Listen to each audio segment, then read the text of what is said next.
Each of us in our lives experiences big, impactful moments. Moments that make an impact and make an impression upon us. And for us, they can take various forms. At times, the big, impactful moments are moments of joy and celebration, a graduation, a wedding, an installation, a victory of some sort, the birth of a child. At other times, big, impactful moments can be grief-ridden, the passing of a loved one, the end of a relationship, the loss of some sort of competition. And still others can be unexpected moments, encounters with others or encounters with God that force us to take notice. No matter what the kind of impactful moment may be, I would suggest that the impact such moments have on us is not limited to the moments themselves, but can be shaped by the way we respond. Now, this is one of those times when I think that the introverts among us have something of an advantage, and as a proud extrovert, I rarely say that. But for a true and lasting impact to be made, it's important for us in those moments to pause, to experience the emotions, to consider the implications, to take it all in before we move on to what's next.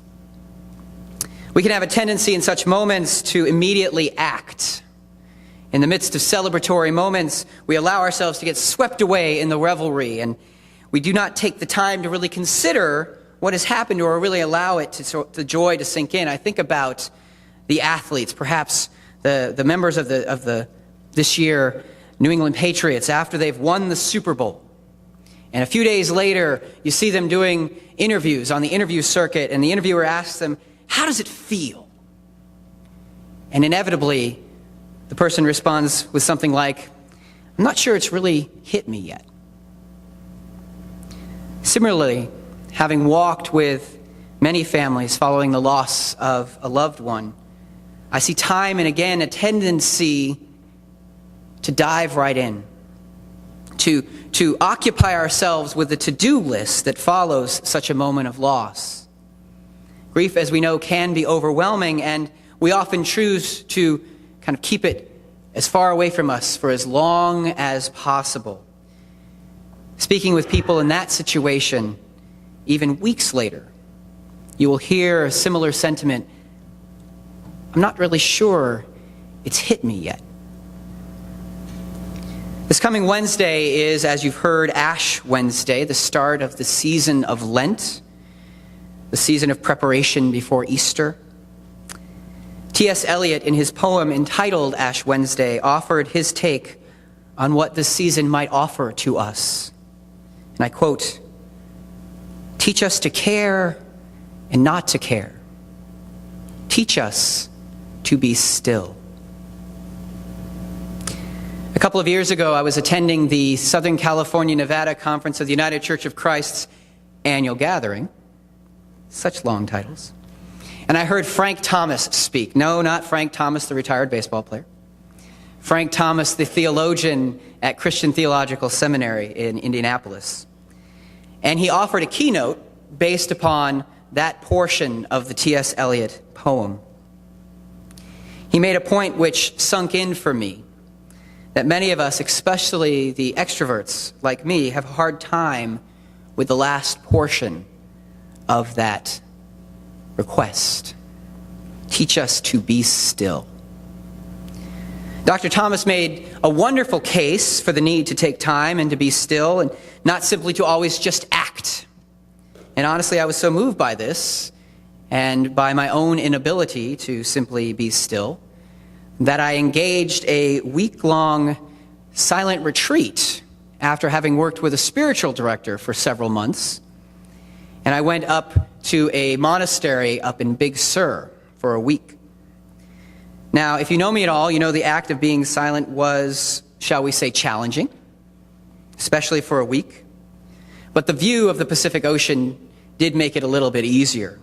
It was quite beautiful, and it was a meaningful experience filled with impactful moments. And I discovered that I may not be as much the extrovert as I had previously thought. I would commend such a practice to others, but I wonder, though, if the need to be still is even greater in the impactful moments in our lives, even if just for a brief time. As I have said, our response to such moments is usually to simply act. Whether it's a good thing or a bad thing, we act. And in the act of acting, we may miss something of the deeper meaning. For such moments are meant to change us. Following them, we are never exactly the same. It would be good, then, to take time to absorb what that means for us and for our lives. The story of the Transfiguration describes just such a moment in the lives of those disciples who accompanied Jesus up the mountain.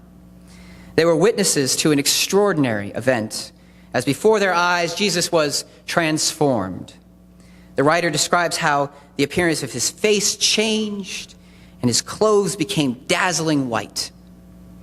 And if that was not enough, Moses and Elijah showed up and started having a chat with Jesus about what was to come.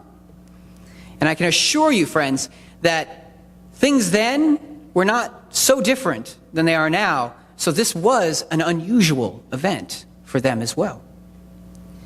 Kate Huey, a UCC theologian, writing about this passage, describes how just when this amazing thing has happened, Peter, like any good extrovert, starts talking and thinking.